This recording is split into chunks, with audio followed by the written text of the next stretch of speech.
Lumabas ako ng opisina at tumingin sa paligid. Isang simpleng kwarto na hindi mo akalain na may sekretong nakatago sa loob. Pagbukas ko ng pinto ng opisina, nakita ko si Gabriel na nakasandal sa labas ng pader. Ano naman kayang ginagawa nito sa mansyon? Namutla kang bigla, Gustavo. Nandiyan ba ang boss mo?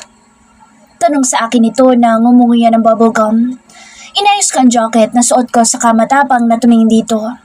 May mga alas na akong pinangahawakan ngayon para maging matapang at makaungos dito. May kukunin lang sana akong gamit sa loob, kaya lang hindi ko nakuha. May nakapasok daw kasi sa loob ng opisina noong isang araw. Siguro, naiwan na nakabukas ang pinto. Nakatitig ako sa mga mata ni Gabriel. Ganoon ba? Hindi kaya mga alaga niyang ahas na nakapasok sa loob? Ikiniyom ko ang aking kamao sa sinabi nito. Tumingin si Gabriel sa kamay ko. High blood ka na naman, Gustavo. Gusto ko lang sanang kumustahin ka ngayon dahil balita ko may bago kang negosyo. Bagong kartel na mga armas sa San Diego. Inakbayan ako ni Gabriel.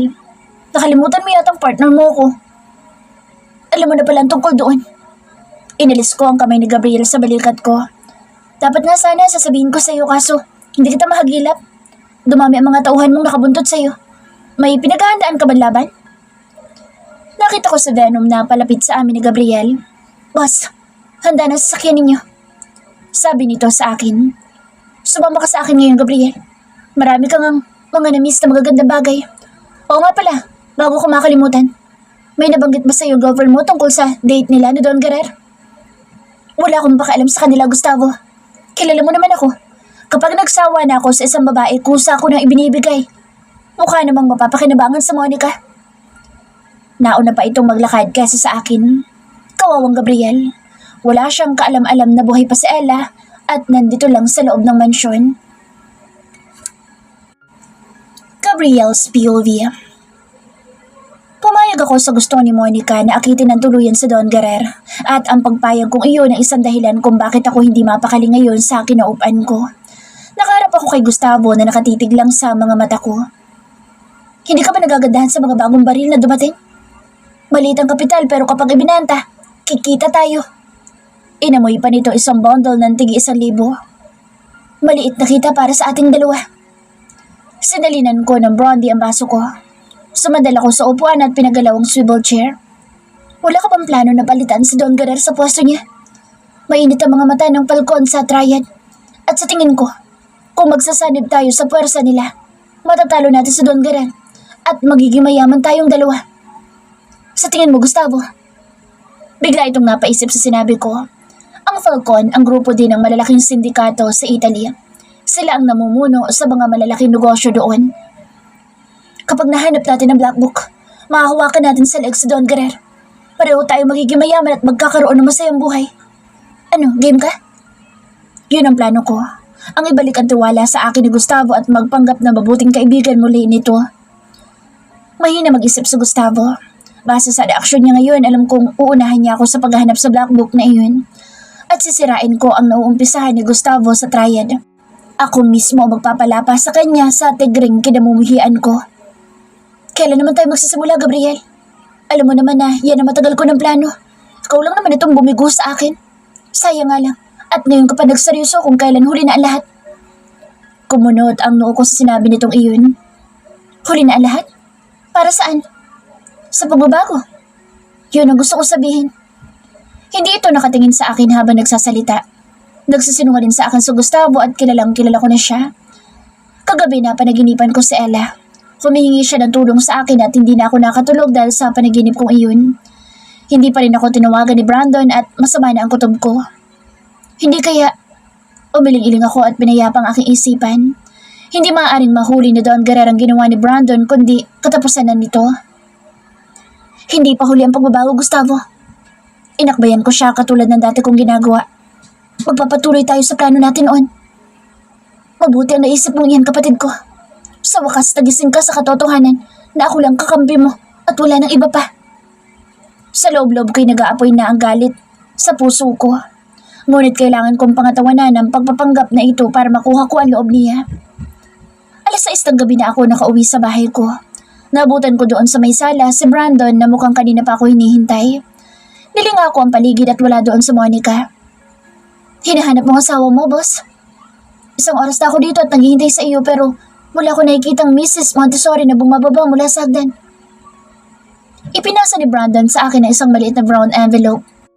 Nakasaad dyan ang resulta ng autopsy. Bumuga ng malalim si Brandon na seryosong tumingin sa akin. Mukhang nalilang tayo ni Don Guerrero, boss. Mabilis kong binuksan ang laman ng envelope at nanlaki ang mga mata ko sa akin na basa. Hindi nag-match ang DNA ni Ella sa taong inilibing ni Don Guerrero. Nahilamos ko ang mukha ko sa nakasaad sa papel.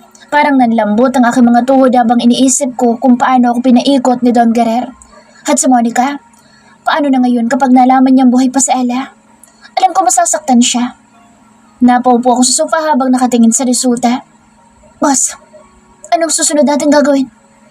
Malakas ang loob ko na itinatago ni Don Guerrero ang kanyang anak para hindi matuloy ang kasal ninyong dalawa.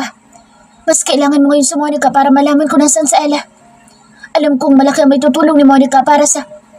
Hayaan mo muna ako ngayon, Brandon. Sige na, umalis ka na. Ikinuyom ko ang aking kamay. Bossing.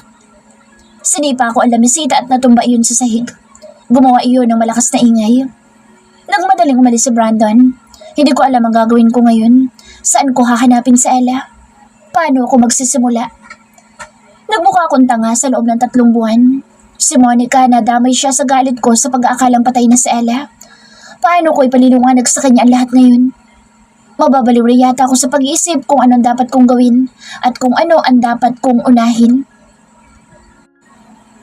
Monica's POV. Nalimpungatan ako at mabilis na bumangon sa sahig kung saan ako nakaidlip. Naglinis ako ng kwarto namin ni Gabriel. Gusto ko naman na kahit na paano yung ma-impress ko ang husband ko at may pakita sa kanya na marunong naman ako sa mga gawaing bahay kahit na only child lang ako at buhay senyorita. Pinaltan ko mga kortina dahil naiinis ako sa pure black and white na nakikita ko sa paligid ko. Inutusan ko ang tauhan ni Gabriel na ibili ako ng floral curtain at yun ang ginamit ko sa kwarto namin ni Gabriel. Tsaka ako na matutuwang aking asawa. Kinikilig ako habang iniisip ang magiging reaksyon ni Gabriel. Tumayo ako tumingin sa sala ngunit nakita ko doon sina Gabriel at Brandon na seryosong nag-uusap. Nakasilip lang ako sa may railings ng hagdan at nakikinig sa kanilang usapan. Buhay sa Ella, Gabriel.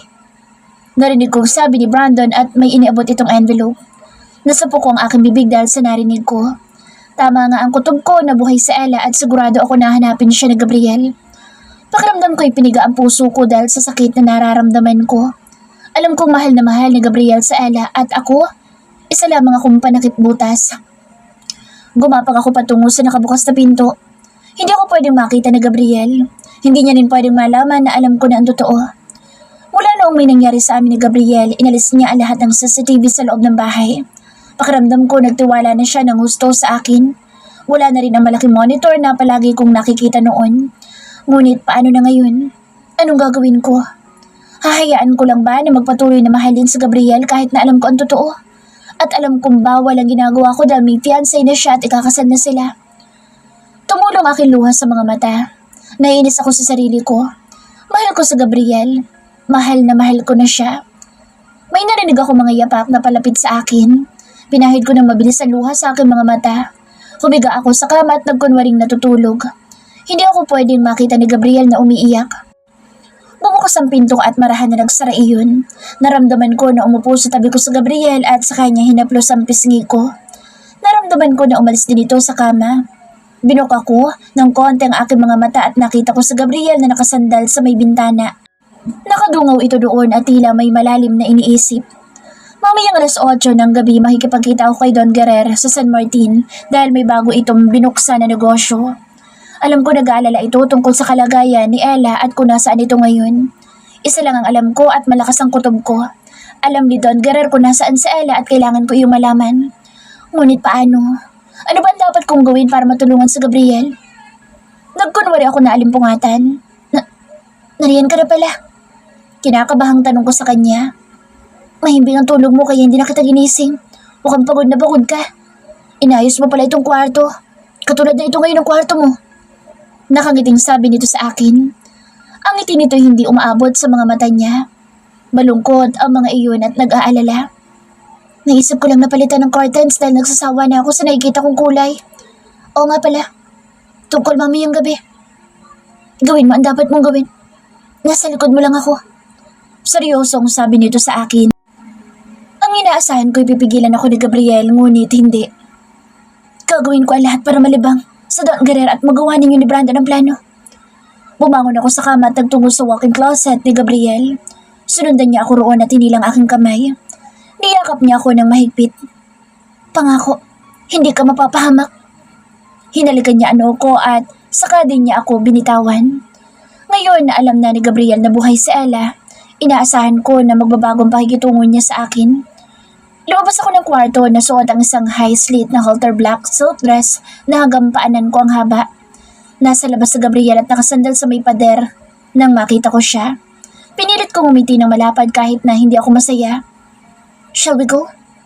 Mahinang tanong ko kay Gabriel na tila malalim ang iniisip. Oo, halika na. Hindi man lang niya ako tiningnan kung okay ba ang suot ko o kung malaswaban tingnan. Alis ba tayo nang hindi mo malang ako kinakausap sa mga... Sinabi ko naman na sa iyo ang plano, Monica. Kailangan ko pa ba iyong ulitin? Kung hindi mo naintindihan, pwede naman na huwag mo na lang gawin. Ayoko na mapahama ka pa at makagawa ng isang bagay na hindi dapat. Sa tono ng salita nito para bang wala talaga siyang interes sa akin. Tila nagbago ang pakikitungo nito, pati na rin ang ugali nito sa akin. Hindi matatapos ang gabi na ito na wala ka nakukuha magandang resulta. Nainis kong sagot dito at nauna na ako naglakad pababa ng hagdan. Monica, nakababa na ako ng hagdan nang hilahin niya ang kamay ko. Seryoso ako. At seryoso din naman ako sa sinasabi ko, Gabriel. Alam ko ang dapat kong gawin kaya hindi na ako magtatanong pa sa iyo. Maririnig mo naman lahat na magiging usapan namin ni Don Guerrero. Kaya ko sarili ko kaya huwag mo akong alalahanin. Hindi naman ako kasing hina ng iniisip mo. Monica, sige na. Hindi gusto ni Don Guerrero na pinaghihintay natin siya. Kaya na sinabi ko kanina, makakakuha ka ng magandang balita galing sa akin. Hinatak ni Gabriel ang bewang ko, tinagkan niya ako sa bandang leeg. I'm sorry. Mahinang bulong nito sa akin. Gumapang ang kamay nito patungo sa hita ko at pinigil ko iyon. Saka na lang natin pag-usapan ng ibang bagay. Focus ako ngayon sa dapat kong gawin at kailangan na unahin. Basta siguraduhin mo lang na hindi ka magpapabaya at tutuparin mo ang lahat ng mga pangako mo. Itinulak ko si Gabriel at nauna na ako naglakad. Iniwan ko siya na natahimik dahil sa ginawa ko. Kailangan ko tapusin ang pagmamahal na nararamdaman ko para sa kanya para hindi na ako patuloy pang masaktan. Gabriel's POV. Tahimik lang ako nakikinig sa usapan ni Don Guerrero at Monica. Hindi kami magkasabay na nagtungo sa mansyon. Sinadya kong isipin ni Don Guerrero na wala akong pakialam kay Monica. Ngunit sa loob ko'y nag-aalala ako sa pwedeng mangyari. Alam kong unfair ito para kay Monica, ngunit ito lang ang tanging alam ko para mahanap ko kung nasaan si Ella. Habang tumatagal, mas lalo ako nag-aalala para sa kanya. Mahal ko pa rin siya at yun ang isang bagay na hindi ko kayang aminin sa sarili ko dahil natutunan kong mahalin na si Monica. Hindi ko na rin sigurado kung pagmamahal pa ba ang nararamdaman ko para kay Monica. Ayokong isipin niya na naging panakipbutas lamang siya dahil sa pangungulila ko kay Ella. Napadiretso ako ng upo at inihilamos ang palad sa aking mukha. Hindi ko ngayon alam ang gagawin ko. Kung sino ba dapat ang uunahin ko. Maya-maya nakarinig ako ng pagbagsak mula sa kabilang linya. You want me to undress you, Guerrero? Mahina at mapanuksong tanong ni Monica sa kabilang linya. Ito na ba ang plano na sinasabi ni Monica sa akin kanina? May plano ako at kailangan ninyo makinig na dalawa ni Brandon. Hayaan niyo lang ako sa gusto kong gawin at ayokong papakaalaman ninyo ako maliwanag. Monica, hindi pwede na... Gabriel, kaya ko sa sarili ko. Natuto na ako sa iyo at nakinig ako sa mga sinabi ni Brandon. Magaling ako umarte at kaya kong paikutin si Don Guerrero. Hindi matatapos ang gabing ito na wala tayong nakukuha magandang resulta. Kailangan natin mahanap sa Ella.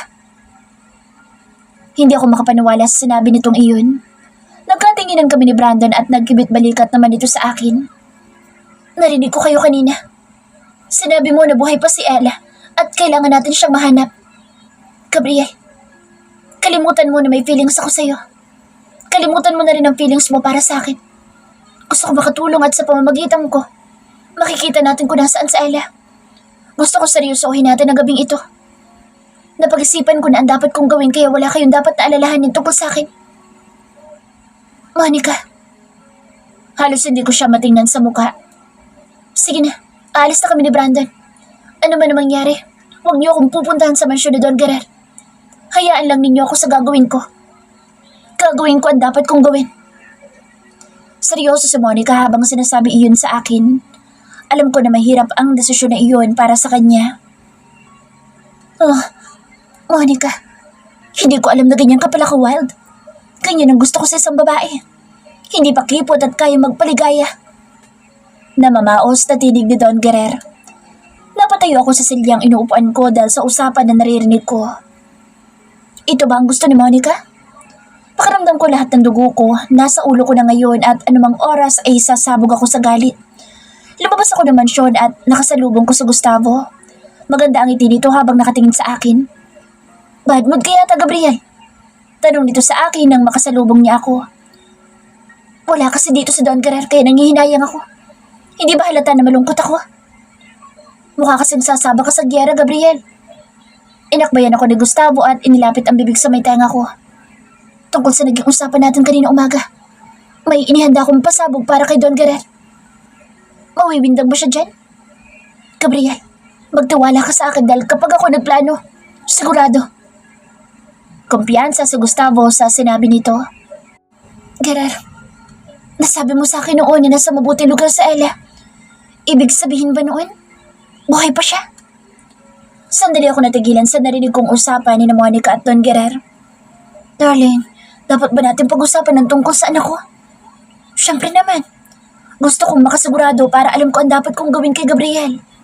Ang lalaking iyon, mabilis lang siyang mapaikot, darling.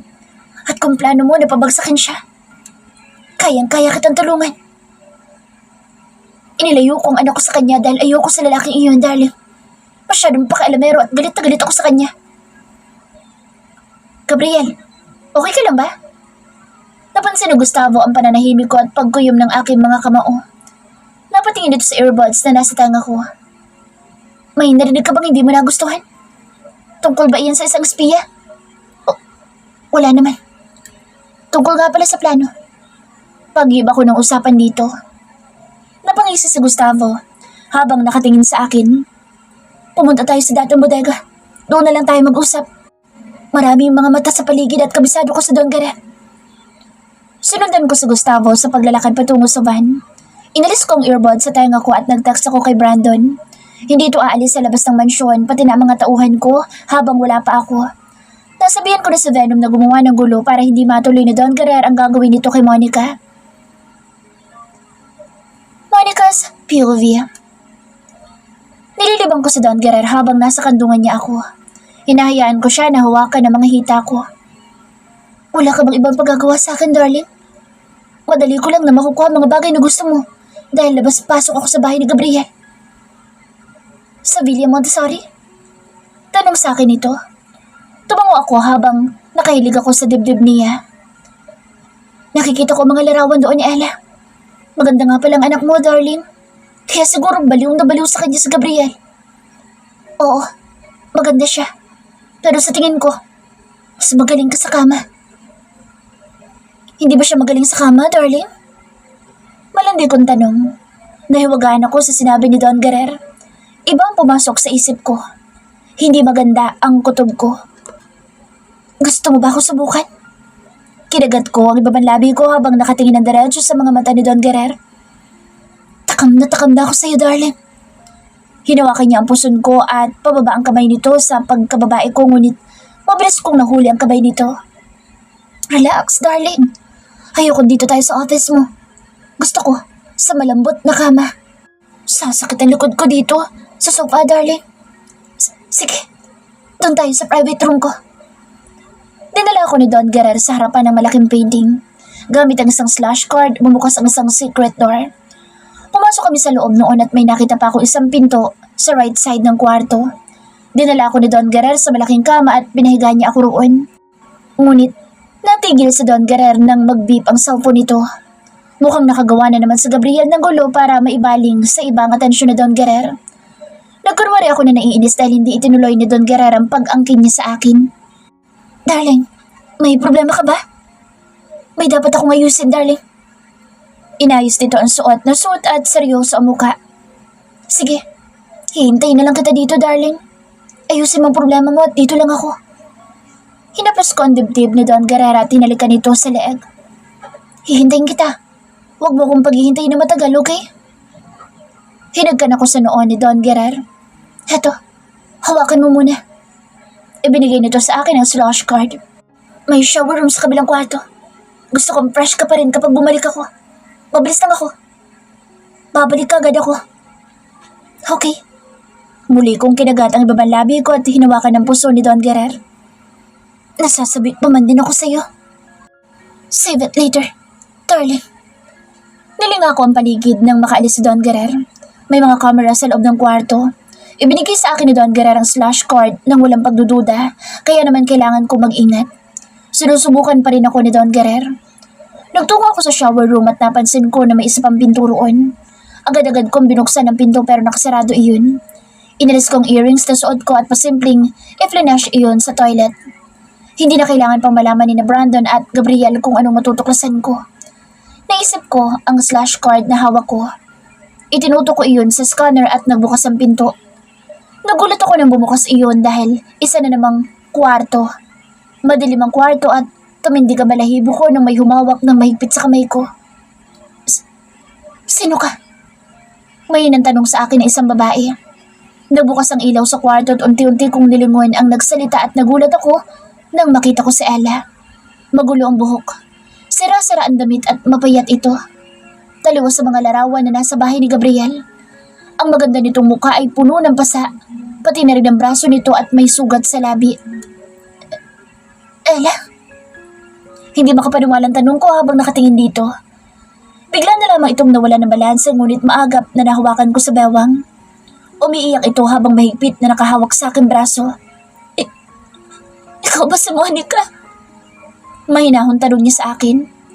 Anong ginagawa mo rito? Paano mo alam na nandito ako? Kasabot ka din ba ng demonyong iyon? Marahas kong inalis ang kamay ni Ella na nakahawak sa akin. Napansin ko na may mga hidden camera sa loob ng kwarto. Marahil isa itong dahilan kung bakit ako hinayaan ni Don Guerrero dito.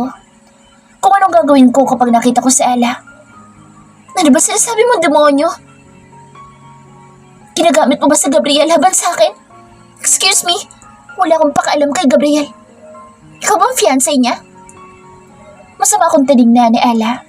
Kailangan ko magpanggap na galit ako sa kanya. Hindi ako pwedeng makita ni Don Guerrero na naaawa kay Ella. Hindi ko naiintindihan ang nangyayari. Dinala ka ba dito ng demonyong iyon? Para ipakita sa akin na tama siya.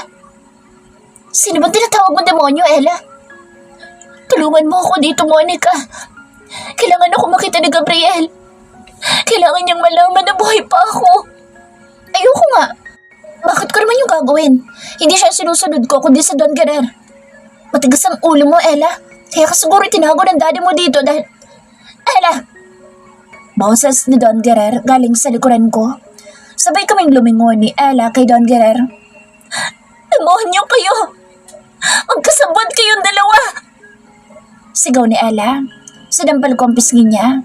Sana'y mapatawad niya ako sa mga ginagawa ko ngayon. Hindi ako pwedeng mabuko ni Don Guerrero. Kailangan ko makalabas dito nang walang pagdududa ang matanda sa akin. Huwag mo nga akong tinatawag ng demonyo dahil ako magiging stepmother mo. Tumingin ako kay Don Guerrero. Hindi ba, darling? Halos manlaki ang mga mata ni Ella habang nakatingin sa akin. Alam kong galit na siya sa akin at naawa na ako sa kanyang kalagayan. Kailangan ko siyang mailabas dito ngunit paano? Ella, sumunod ka lang sa magiging mommy mo, anak. Anak? Minura nito sa Don Guerrero at nakikita ko sa mga mata niya ang matinding galit nito. Binaboy mo ako. Ikaw ang dahilan kaya ako nandito. Kaya ilabas mo na ako. Kailangan ko makita sa Gabriel. Pinilit ko labanan ang galit na nararamdaman ko ngayon kay Don Guerrero. Pwede ko siyang patumbahin pero hindi ko yun pwedeng gawin ngayon dahil maraming bantay sa labas. Isang pagkakamali ko lang mga nganib ang buhay namin dalawa ni Ella. Nababaliw na yata ang babaeng ito, darling. Ganito mo ba siya pinalaki? Napakasinungaling. Halika na, darling. Tuloy na lang natin ang ginagawa natin kanina. Ayaw mo bang dito na lang tayo para makita ng anak ko kung gaano kakagaling? Pwede naman, darling. Kaso lang, inilapit ko ang mukha ko sa tangan niya. Ayoko may kaagaw ng atensyon mo. Nakiliti si Don Guerrero sa ginawa ko. Hinapit niya ang bewang ko at tinalikuran namin sa Ella. May pumasok na 2 lalaki sa loob ng kwarto. Kayo na bahala sa kanya. Masusunod, Don Guerrero. Ngumisi ang 2 lalaki habang palapit kay Ella. Darling, baka anong gawin nila sa anak mo? Hindi ko alam na sobrang tigas ng ulo niya. Kaya mo ba siya kinulong? Patutulugin lang nila sa Ella, darling. Huwag mo na siyang isipin pa. Dinidisiplina ko lang ang anak ko at hindi yun mali bilang isang mabuting ama. Mas mabuti nga yun para magawa natin ang gusto natin kay Gabriel. At tama lang na disiplinahin mo sa Ella. Matalino ka nga talaga, Monica. Sinimulan kong tanggalin ang damit ni Don Guerrero. Siyempre, dahil gusto ko maging bahagi ng buhay mo, darling. Kinapa ko ang tagiliran nito at kinuha ang baril niya. Inilapag ko iyon sa labisita at saka ako lumuhod sa kanyang harapan. Lumabas muli ng pinto ang 2 lalaki at iniwan kami ni Don Guerrero. Nag-aalala ako kay Ella. Kailangan ko siyang maitakas dito ngunit paano ko yun gagawin? Tumayo ako muli at itinulak si Don Guerrero paupo sa kama. Pinatalikod ko siya habang minamasahe ang kanyang batok. Tumingin ako sa baril na nakapatong sa lamisita. Dahan-dahan ko yung kinuha nang hindi nito napapansin. Inihampas ko iyon sa batok ni Don Guerrero. Nawala nito ng malay sa ginawa kong iyon. Mabilis akong bumaba sa kama at nagtungo sa kabilang kwarto. Mabilis kong binuksan iyon at nakita si Ella na mahimbing na natutulog sa kama. Nilapitan ko siya at ginising ngunit hindi ito nagigising sa ginagawa ko.